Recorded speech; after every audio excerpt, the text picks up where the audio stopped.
Python के अंदर data types होते क्या हैं, किस तरीके से उनको यूज़ करते हैं, कितने तरीके के डेटा टाइप्स हैं, ये हम ऑलरेडी कवर कर चुके हैं।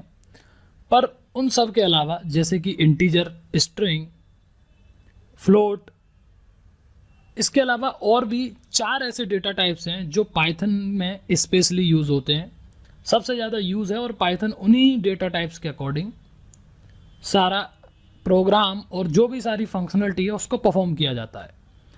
तो सबसे पहले हम बात करते हैं जो डेटा टाइप है पाइथन के अंदर जो कि बाकी सबसे हटके है, वो है लिस्ट। लिस्ट एक डेटा टाइप है जो कि पाइथन के अंदर यूज़ किया जाता है। क्या होता है लिस्ट, किस तरीके से इसको लिखते हैं, क्या इसका यूज़ है, डेफिनेटली बहुत ही डिटेल में ये हम देखने वाले हैं आगे। बट अभी इस ट्यूटोरियल के अंदर हम बात करने वाले हैं कि कितने और डेटा टाइप्स हैं जो स्पेशल डेटा टाइप्स हैं पाइथन के पॉइंट ऑफ व्यू से। तो जिनमें सबसे पहला है लिस्ट, दूसरा है टपल्स। टपल्स का क्या यूज़ है, कैसे इनको प्रेजेंट करते हैं, ये हम कवर करेंगे अभी। उसके बाद आता है सेट्स। सेट्स का यूज़ क्या है पाइथन के अंदर, क्या इनकी इंपॉर्टेंस है, और सबसे लास्ट में आखिर में आता है डिक्शनरीज। ये 4 डेटा टाइप्स हम इस वीडियो में देखने वाले हैं। इन चारों को इंडिविजुअली 1 बाय 1 एक एक करके कवर करेंगे। बट अभी इस वीडियो के अंदर मैं आपको बताऊंगा कि किस तरीके से इन चारों को लिखा जाता है, प्रेजेंट किया जाता है, क्या इनका यूज़ है, क्यों इनको हम यूज़ करते हैं और क्यों ये पाइथन के पॉइंट ऑफ व्यू से स्पेशल है। तो मैं सीधा चलता हूँ, मैंने ऑलरेडी अपना पाइचाम ओपन कर रखा है, तो मैं यहाँ पाइचाम पर आता हूँ अपना। तो पाइचाम पर हम स्टार्ट करेंगे और समझेंगे एक एक करके कि आखिर लिस्ट होती क्या है। सबसे पहले समझते हैं list. List are used to store multiple items, यानी कि एक लिस्ट जो भी हम, जैसे हम अपने घरों पे भी जो भी सामान लेके आते हैं, मुझे बाजार जाना है और मुझे कुछ सामान लेके आना है अपने घर के लिए, तो मैं क्या करूँगा, मैं आइटम्स की लिस्ट बना लेता हूँ। तो ये लिस्ट भी ऐसे ही है। इस लिस्ट के अंदर क्या होता है, हम अलग अलग आइटम्स को, जो भी हमारा कंटेंट है, जो भी हमारे आइटम्स हैं, जो भी चीज़ें हम यूज़ करने वाले हैं प्रोग्राम में या कोई भी वैल्यू, हम मल्टीपल वैल्यूज़ को एक सिंगल वेरिएबल में इकट्ठा कर सकते हैं, उनको स्टोर कर सकते हैं। कैसे? फॉर एग्जांपल मैं यहाँ लिखता हूँ माई लिस्ट। ये लिखने के बाद और इसको हम प्रेजेंट करते हैं, या लिस्ट को लिखने का तरीका हम स्टार्ट करते हैं लिस्ट को स्क्वायर ब्रैकेट से। इस तरीके का ब्रैकेट हमको लगाना होता है। और फॉर एग्जांपल अब ये मैंने अपनी लिस्ट बना ली। अब इस लिस्ट के अंदर मुझे अपने आइटम्स डालने हैं जो मैं लेके आने वाला हूँ मार्केट से, या उन आइटम्स को मैं यहाँ यूज़ करने वाला हूँ। तो मैं पहला आइटम लिखता हूँ। फॉर एग्जांपल अभी मैं स्ट्रिंग डेटा टाइप के आइटम्स इसमें डालता हूँ, जैसे कि A, just for example I am taking, next B, उसके बाद मैं डालता हूँ सी। कुछ इस तरीके से ये मेरी एक लिस्ट तैयार हो गई। ऐसे ही अगर मुझे इसको प्रिंट कराना है, इस लिस्ट को, कि कैसे लिस्ट प्रिंट कराई जाती है, तो मैं क्या करूँगा, मैं सिंपली यहाँ पर प्रिंट स्टेटमेंट चलाऊँगा और प्रिंट के अंदर मैं पास कर दूंगा माई लिस्ट। अब इसको रन करके देखते हैं और देखते हैं कि क्या मिलता है हमें एज अ आउटपुट। जब मैंने इसको रन किया तो आप यहाँ देखोगे, मैं इसको थोड़ा जूम आउट करता हूँ, तो मेरे पास जो आउटपुट मुझे मिला वो स्क्वायर ब्रैकेट के अंदर ABC, जो कि मैं यहाँ प्रिंट करा रहा हूँ एज अ लिस्ट अपने कोड के अंदर। तो इसको हम बोलते हैं लिस्ट।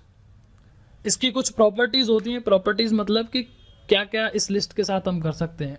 सबसे पहला है कि हम इसमें मल्टीपल आइटम्स अलग अलग डेटा टाइप्स के एक साथ स्टोर कर सकते हैं। फॉर एग्जांपल ये अभी ए है और मैं यहाँ बी ना लिख के मैं यहाँ 1 लिख देता हूँ, तो इसका डेटा टाइप स्ट्रिंग है और 1 का डेटा टाइप इंटीजर है। अगर मैं फिर से इसको रन करूँ तब भी देखिए मेरे पास आउटपुट आ जाएगा और ये कोड बहुत आसानी से चलेगा। ये देखिए यहाँ पे मुझे मिला है A1C, जो कि मैंने यहाँ पे प्रिंट कराया है। तो ये मल्टीपल डेटा टाइप्स को एक साथ हम स्टोर कर सकते हैं with the help of list. दूसरा, ये एक ऑर्डर्ड फॉर्म में होता है हमेशा, यानी कि जब भी ये सीक्वेंस फॉलो करेगा 0 1 2 और इसी फॉर्मेट में एक ऑर्डर्ड स्ट्रक्चर में होती है लिस्ट हमेशा। क्योंकि जब भी हम अपने घर पे भी सामान की लिस्ट बनाते हैं तो नंबर डालते हैं ना कि हमें कितने आइटम्स लेके आने हैं, 1 2 3, जस्ट लाइक दैट। तो उसी तरीके से लिस्ट भी हमेशा ऑर्डर्ड होती है। दूसरा, जो इसकी सबसे इम्पोर्टेंट और हमारे काम आने वाली प्रॉपर्टी है, लिस्ट को हम कभी भी अपने अकॉर्डिंग मॉडिफाई कर सकते हैं। यानी कि उसके अंदर कोई भी अगर मेरे को चेंजेस करने इन फ्यूचर, तो मैं ईजिली अपनी लिस्ट को मॉडिफाई कर सकता हूँ, उसमें कोई भी चेंजेस कर सकता हूँ, कुछ भी मॉडिफिकेशन उसको चेंज कर सकता हूँ। डुप्लीकेट वैल्यूज़ अगर आपको डालनी है, आप डुप्लीकेट वैल्यूज़ भी इसके अंदर डाल सकते हैं कुछ इस तरीके से। अगर मैं इसको फिर से रन करूँगा तो ये लिस्ट के अंदर मैं डुप्लीकेट वैल्यूज़ भी अपना इंसर्ट कर सकता हूँ, इसके अंदर डाल सकता हूँ। तो ये multiple values, duplicate values, different data types, changeable, सारी प्रॉपर्टीज़ को सपोर्ट करता है। इसलिए कहाँ इनका यूज़ है, ये प्रैक्टिकल एग्जांपल बहुत जल्दी हम एक्सरसाइज का सिनेरियो एक स्टार्ट करेंगे और उसमें मैं आपको वन बाय वन इनका यूज़ और प्रैक्टिकल अप्रोच दिखाऊंगा। तो ये कुछ प्रॉपर्टी हैं बेसिक सी लिस्ट के अंदर। हालांकि हम इसको एक बहुत ही डिटेल में क्या क्या इसके फंक्शंस हैं, कैसे लिस्ट में ऐड होता है, क्या क्या हम लिस्ट के साथ कर सकते हैं, बहुत ही डिटेल वीडियो में हम देखेंगे इसको, एक प्रॉपर पोर्शन हम कवर करेंगे इसका। बट अभी फ़िलहाल जस्ट इंट्रोडक्शन था ये लिस्ट का, कि लिस्ट आखिर होती क्या है, किस तरीके से काम करती है, क्या इसका यूज़ है। इसके बाद हम बात करते हैं टपल्स की। टपल्स क्या होते हैं? टपल भी एक तरीके का डेटा टाइप है पाइथन के अंदर, जो यूज़ होता है मल्टीपल आइटम्स को एक ही वेरिएबल में स्टोर करना। अब आप कहोगे यार लिस्ट भी तो यही काम कर रही है, लिस्ट भी तो मल्टीपल आइटम्स को एक ही वेरिएबल के अंदर स्टोर कर रही है, तो फिर टपल्स क्यों आए, टपल्स का यूज़ क्या है? तो ये टपल जो है पाइथन का एक बिल्ट इन डेटा टाइप है। बिल्ट इन मतलब पाइथन में ऑलरेडी बना हुआ है। टपल ऑर्डर्ड होता है, प्रॉपर्टी लिस्ट जैसी है, यानी कि ये भी मल्टीपल आइटम्स को स्टोर करता है और ऑर्डर्ड में होता है। बट एक प्रॉपर्टी अलग है इसकी कि हम इसको चेंज नहीं कर सकते। फॉर एग्जांपल मैं यहाँ लिखता हूँ माई टपल, ये मैंने एक वेरिएबल बनाया और इसके अंदर, और टपल को हम लिखते हैं हमेशा स्मॉल ब्रैकेट से। तो ये मैंने यहाँ पे स्मॉल ब्रैकेट लगाया। याद रखिएगा इस लिस्ट हमेशा लिखी जाती है स्क्वायर ब्रैकेट्स के अंदर, टपल्स लिखे जाते हैं स्मॉल ब्रैकेट के अंदर। अब यहाँ पे मैं कोई भी वैल्यू पास करूँ like this A comma B, अभी मैं सिर्फ दो एग्जांपल के लिए दो वैल्यूज़ को लेता हूँ, और जब मैं इसको प्रिंट करूँगा, प्रिंट करने के बाद मैं यहाँ डालूँगा माई टपल। माई टपल के बाद जब मैं इसको रन करूँगा तो यहाँ देखिए मेरे को आउटपुट मिल जाएगा ए और बी, जो कि टपल्स की फॉर्म में। मैं ऊपर वाली दोनों लाइंस को कमेंट आउट कर देता हूँ ताकि ईजिली आउटपुट को हम समझ सकें, और तब इस कोड को रन करूँगा। ये देखिए, तो मैंने यहाँ रन किया, मुझे दो वैल्यूज़ मिल गई, जैसा कि मैंने यहाँ पे प्रिंट किया है स्मॉल ब्रैकेट्स के अंदर ए और बी, और यहाँ पे मेरा टपल है। अगर मैं इसका डेटा टाइप चेक करना चाहूँ तो मैं यहाँ लिखता हूँ टाइप। टाइप से क्या होगा, मेरे को आइडिया लग जाएगा कि आखिर, और एग्जैक्टली कंफर्म हो जाएगा कि आखिर ये किस टाइप का है। तो ये देखिए, जैसे ही मैंने इसको टाइप यहाँ निकाला तो ये बाय डिफ़ॉल्ट पता चल गया आपको ये टपल है। कैसे पाइथन को पता चला कि ये टपल डेटा टाइप है? क्योंकि मैंने स्टार्ट किया इसको स्मॉल ब्रैकेट से। तो ये होते हैं टपल्स, ये ऑर्डर्ड होते हैं, बट इनको आप मॉडिफाई नहीं कर सकते। मॉडिफाई कैसे करते हैं, क्या करते हैं, ये हम इंडिविजुअल वीडियो में, जो कि टपल के ऊपर प्रॉपरली डिटेल्ड वीडियो है, यानी कि डिटेल्ड एक्सरसाइजेज जो कवर कर रही हैं, उसमें हम देखने वाले हैं इसको। ठीक है, डुप्लीकेट्स ये भी अलाउ करता है क्योंकि ये इंडेक्स्ड होता है, तो हम इजीली इसमें भी डुप्लीकेट्स को कर सकते हैं। उसके अलावा टपल्स को बहुत ही और डिटेल में, काफ़ी इंपॉर्टेंट अलग ये डेटा टाइप है जो कि पाइथन में बहुत ज़्यादा यूज़ होता है, इसको हम देखेंगे। अभी नेक्स्ट जो मैं बात करता हूँ वो मैं बात करता हूँ, अभी के लिए सिर्फ एक डिफरेंस यही है टपल और लिस्ट में, कि आप लिस्ट को मॉडिफाई कर सकते हो, टपल को नहीं कर सकते। बट बाकी कुछ और भी हैं जो हम कवर करेंगे। पाइथन सेट्स, अब हम बात करते हैं सेट्स की। मैं लिख भी देता हूँ, ये जो एग्जांपल था मेरा, ये था टपल। हम यहाँ पे हैज़ यूज़ करेंगे क्योंकि मैं नोट्स बनाना चाहता हूँ। यहाँ पे ये मेरा टपल है, ये मेरी लिस्ट थी। हालांकि मैंने यहाँ पे एग्जांपल लिखने की ज़रूरत नहीं है, मैंने एग्जांपल ही वही लिया है, my tuple my list like that. अभी मैं यहाँ लेता हूँ माई सेट। सेट मैंने लिखा, सेट को हम प्रेजेंट करते हैं, या लिखने का जो तरीका है वो है करली ब्रेसेस, जो हमारे कीबोर्ड पर ऑलरेडी अवेलेबल है। जब मैं इसके अंदर वैल्यूज़ डालूंगा A, let's say B, like this, तो इसको हम लिखते हैं करली ब्रेसेस के अंदर, जो भी मेरे को वैल्यू डालनी है अपने सेट के अंदर। तो अब मैं इसको, जब मैं यहाँ प्रिंट कराऊंगा, प्रिंट, और यहाँ वैल्यू पास करूंगा माई सेट, इसको रन करते हैं। रन करने के बाद जो मेरे पास आउटपुट आया, ये देखिए, जो मैंने यहाँ प्रिंट किया सेम है। अब इसका भी टाइप ज़रा चेक कर लेते हैं कि क्या मिलेगा हमको। टाइप चेक करने के लिए ऑलरेडी आपको पता है यहाँ पे टाइप प्रिंट करना है प्रिंट स्टेटमेंट के अंदर, और यहाँ पे आपको टाइप मिल जाएगा। तो ये देखिए इसका जो टाइप है वो सेट है। तो पाइथन जो आइडेंटिफाई कर रहा है, या फिर ये जो एडिटर मैं यूज़ कर रहा हूँ पाइचार्म, ये किस तरीके से आइडेंटिफाई कर रहा है, जो मैं इसकी प्रेजेंटेशन यूज़ कर रहा हूँ। क्योंकि पाइथन को मालूम है और हमें भी मालूम है कि पाइथन में जो इनबिल्ट है, अगर मैं स्क्वायर ब्रैकेट यूज़ करूँगा तो ये इसको एज अ लिस्ट लेगा, स्मॉल ब्रैकेट यूज़ करूँगा तो इसको टपल समझेगा, और अगर करली ब्रेसेस लिए तो इसको ये सेट की तरह ट्रीट करेगा। सेट भी मल्टीपल आइटम्स को स्टोर कर सकता है एक सिंगल वेरिएबल के अंदर। सेट अनचेंजेबल होते हैं। अनचेंजेबल का मतलब है कि आप इसमें कोई भी चेंजेस नहीं कर सकते, बट आप इसमें से कोई भी आइटम रिमूव या ऐड कर सकते हो। यानी कि इसमें जो ऑलरेडी है उसमें मॉडिफिकेशंस नहीं कर सकते, बट आप कोई भी नया ऐड कर सकते हो या फिर कोई भी उसमें से रिमूव कर सकते हो। ये हमेशा अनऑर्डर्ड होते हैं, यानी कि इनका कोई भी सीक्वेंस नहीं है सेट का, कि जरूरी नहीं है कि ये हमेशा एक ही ऑर्डर्ड फॉर्म में हो, एक ही तरीके से ऑर्डर्ड हो। ये डिफरेंस है बाकी इन दोनों से, क्योंकि ये दोनों जो डेटा टाइप्स हैं पाइथन के अंदर, लिस्ट एंड टपल, ये दोनों ऑर्डर्ड हैं। सेट जो हमारा डेटा टाइप है वो एक अनऑर्डर्ड, यानी कि कोई भी ऑर्डर नहीं है। अनचेंजेबल यानी कि आप उसको चेंज नहीं कर सकते।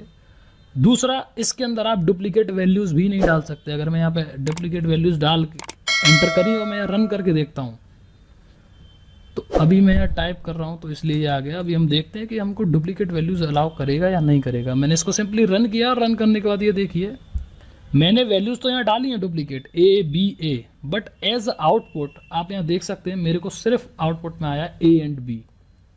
तो इससे हमारा कंसेप्ट क्लियर हो गया कि हम सेट के अंदर डुप्लीकेट वैल्यूज़ को नहीं रख सकते।